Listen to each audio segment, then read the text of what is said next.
நம்ம நாட்டோட நேஷனல் ஸ்போர்ட்டான ஹாக்கியில் இது வரைக்கும் எத்தனை ஒலிம்பிக் கோல்டு மெடல்ஸ் வின் பண்ணியிருக்கோன்னு உங்களுக்கு தெரியுமா?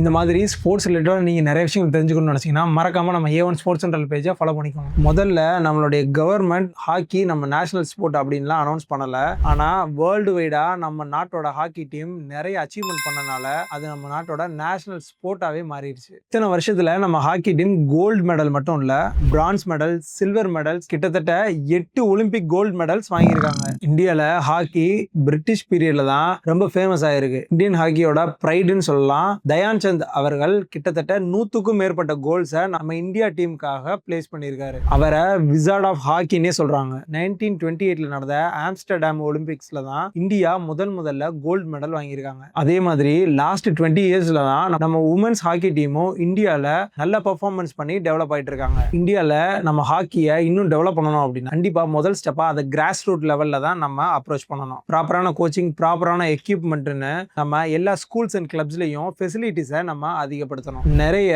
ஆர்டிஃபிஷியல் டர்ஃப்ஸை நம்ம கிரியேட் பண்றது மூலியமா இந்த கேம் மேல சில்ட்ரன்ஸ்க்கு ஒரு இன்ட்ரெஸ்டை கிரியேட் பண்ண முடியும். அதே மாதிரி ரெகுலரா நிறைய டோர்னமெண்ட்ஸ் நடத்துறது மூலியமாவும் சில்ட்ரன்ஸ்க்கு இந்த கேம் மேல ஒரு அட்ராக்ஷனை கொண்டு வர முடியும். நம்ம எல்லாரும் சொல்ற மாதிரி மீடியாவோட ஃபோக்கஸ் எப்பயுமே கிரிக்கெட் மேல மட்டும்தான் இருக்கு அப்படின்றத மாத்துறதுக்கு முதல் ஸ்டெப்பா இந்த விஷயங்கள்லாம் அமையும் அப்படின்னு நாங்க நம்புறோம். இந்த மாதிரி ஸ்போர்ட்ஸ் பத்தி இன்னும் நிறைய விஷயங்கள் தெரிஞ்சுக்கணும்னு நினைச்சீங்கன்னா நம்ம A1 ஸ்போர்ட்ஸ் சென்ட்ரல் பேஜை ஃபாலோ பண்ணிக்கோங்க.